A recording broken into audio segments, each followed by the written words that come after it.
What is going on, guys? Inside New York Sports Podcast here, and today we're talking about the New York Yankees and a big win today for the Yankees, but I want to get into a few specific players, and I think you guys know who I'm going to be talking about tonight on tonight's show. But listen, the Yankees got to keep winning because we know the Boston Red Sox have completely erased their deficit, trailing the New York Yankees. Now they're going tail. They're right on our tail, so I don't know the current score right now between them and the Athletics. We could probably check later on, but I want to talk about the New York Yankees and obviously the big talking point of George Lombard Jr. I mean, he has been nothing but awesome. And listen, we knew he was going to get caught up eventually. They were talking about it during the trade deadline, and they said him and John Heyman and Jeff Passan said that George Lombard Jr.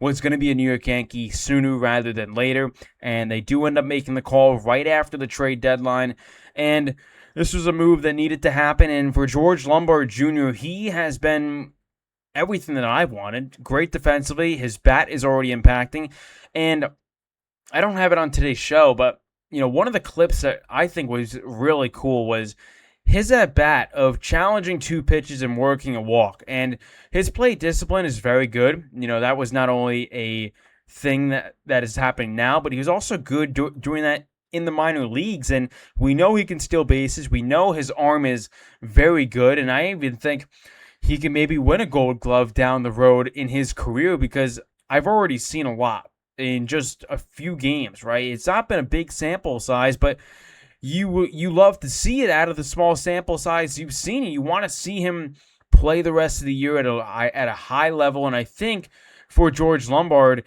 he can definitely do that. I think that for him, he is a very special player, and he is going to be a very special player for the rest of the season and for the rest of his Yankee career. Now, he is the first player in Yankees history with 2+ home runs and a walk in his first 4 career MLB games. Also, a big day for the young talent of this group. Ben Rice with a huge home run. He finally breaks that massive drought. George Lombard Jr., 2 for 3 with a home run. And Spencer Jones, man, the outfielder, 2 for 3 today with a triple today. The future is here. And I really love that quote because, listen, what is something that Yankee fans always stress about? Homegrown talent, there isn't enough of it. First, the big talk was Aaron Judge and what he's been to the Yankees. Then it was Ben Rice. Now you get George Lombard Jr., you get Spencer Jones, and now you're starting to really build a future for this team in years to come.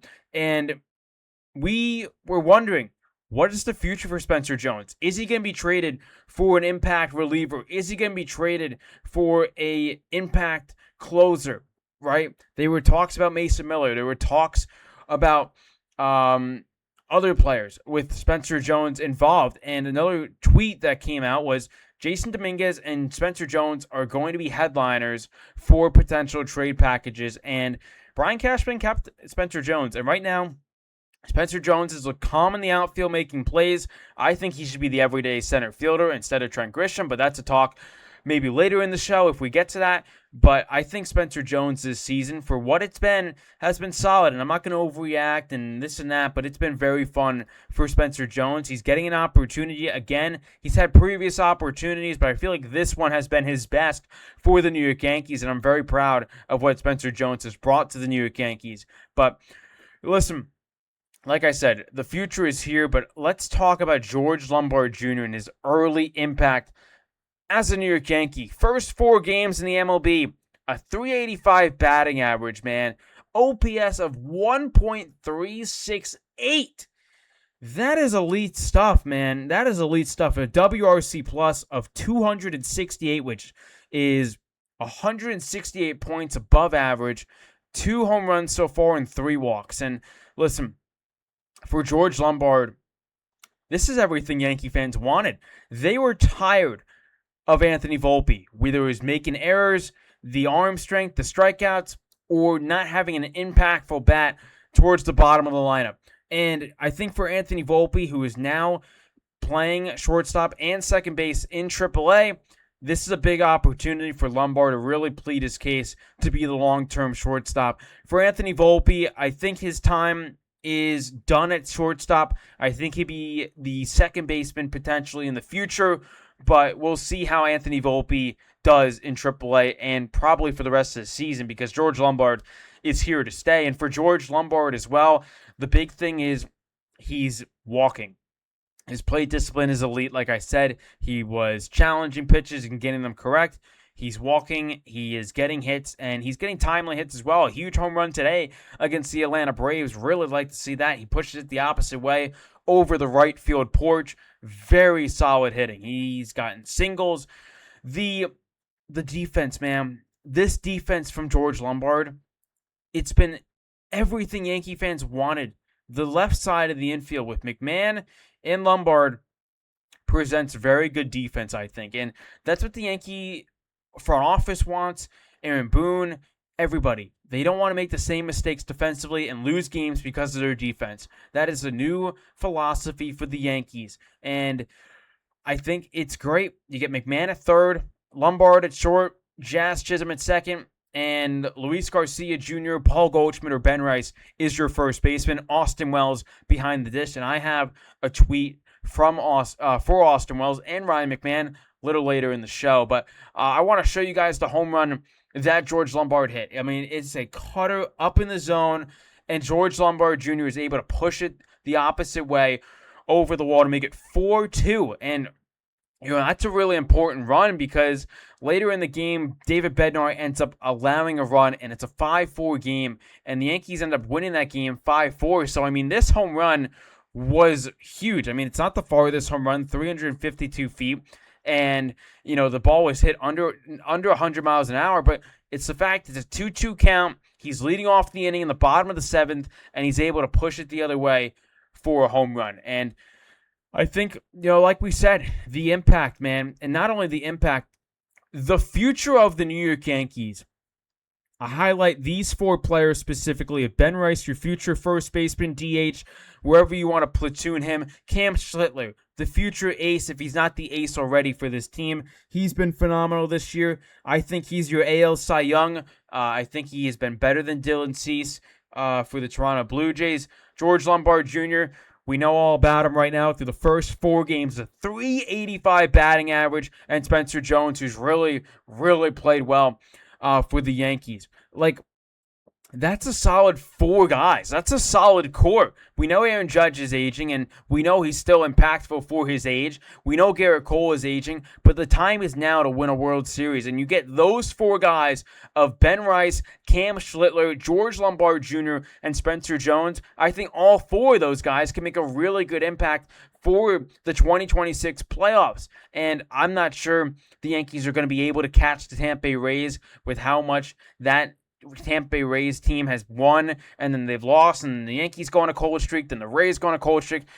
I still think it's up for grabs, but I think right now it's Tampa Bay Rays division to lose. And right now it's really, what I think is a tug-of-war match between the Boston Red Sox and the New York Yankees for that second spot in the AL East, and the Yankees need to lock in the top wild card spot. I do not want to play a game on the road in the wild card.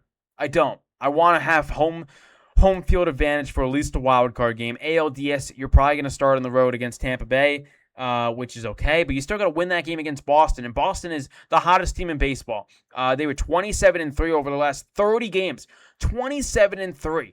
That is unbelievable stuff. And for the Yankees, you got to look at them. They're right on your tail. I mean, you look at the rear view mirror, they are right there. They are right on your tail.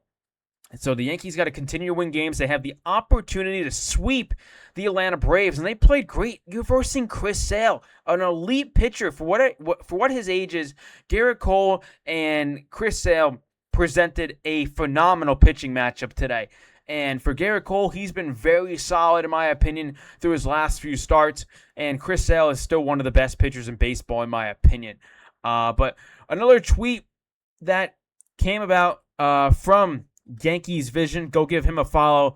But these 2 players since June 18th, don't look at the batting average because everyone's going to look at the batting average. Oh, McMahon's only hitting .237. 110 WRC plus, that's very solid. And he leads the Yankees in F-WAR. And then for Austin Wells, since July 9th, he's really picked up his game. A 157 WRC plus, a 917 OPS, a 255 batting average. For Austin Wells, the time is now for him to turn around his season. And for Ryan McMahon, he has gotten a lot of criticism because he's the third baseman. And, you could look at the team right now, and a lot of people have given Ryan McMahon criticism ever since he's gotten here from when the Yankees did acquire him via trade. So if you can get two good production seasons to round off the end of the 2026 regular season, that would be huge. Austin Wells has been criticized, I think, the most than any other player. I think he's been criticized more than Anthony Volpe, more than Ali Sanchez, more than Trent Grisham. Austin Wells has been the main punching bag of the New York Yankees, in my opinion. He hasn't had the greatest season, but we saw the numbers that I just put up. Over 900 OPS. He's batting at a 255 clip since June 18th. Listen, man, the time is now for Austin Wells because we know he's getting older. He's still a young player. He's still a young baseball player. But we know Yankee fans, they don't have a lot of patience. When a player is struggling, you want them to perform at a high level. And I think for Austin Wells, maybe he's starting to turn a corner, or maybe it's all smoke. But I think for Austin Wells, he needs to continue to play good baseball heading into the 2026 playoffs. I mean, like we said, since July 9th, he's been very good. Very good in my opinion. And like I said, for Austin Wells, since July 9th, he's been very solid. And the Yankees were in the market to trade for a catcher, whether it was Adley Rutschman, Tyler Stevenson, Hunter Goodman, or Ryan Jeffers. They didn't get any catcher. They signed Mitch Garver to a minor league contract, but it wasn't a replacement for Austin Wells that Yankee fans dreamed of. A lot of Yankee fans, including myself, thought they were going to get a right-handed hitting catcher, and even according to Joe Sherman, who posted that the Yankees should be getting a reliever and a right-hand hitting catcher at the trade deadline. They got neither. So for that to happen, Austin Wells is a guy that needs to step up in a big way, and I think he's done that. But, yeah, those are the numbers one more time. 255 batting average, a 917 OPS, a 157 WRC plus. Two guys that I think have been, honestly, a punching bag, in my opinion. Not just Austin Wells. I think even Ryan McMahon. Trent Grisham's in there, but Trent Grisham is in a major slump right now, and I think taking him out of the leadoff spot could be something. That is something that I think should be discussed at least. I think reporters should ask Aaron Boone if they haven't already. I haven't watched the Aaron Boone press conference, but I think it's something to definitely monitor. If George Lombard continues to have good at-bats, continues to challenge pitchers and really make pitchers work, I think the Yankees should definitely consider having George Lombard Jr. be their leadoff hitter for the rest of the season, or even just to start maybe a new series or upcoming series. Why not? Let's have George Lombard, who has shown, I think, honestly enough in the first 4 games that he can play well enough. I think he can be the leadoff hitter, and I don't want to put too much stress on the rookie, but I don't think you can make this move, and I think it's going to hurt you. I think if you make this move, it can help you. And for George Lombard, rather, I think getting the most at-bats for him in a game helps the Yankees offense, because ever since Aaron Judge has gone down via the injury, the offense has not been great. They haven't been able to score enough runs. I mean, they scored 5 today, but, there's been a lot of games where your pitching has really overtaken a series, and you're very thankful for that, but you want the offense to be a lot better. But anyways, guys, that is going to do it for this video. Leave a like, and don't forget to subscribe on the road to 400 subscribers, and I'll see you guys in the next one. Peace.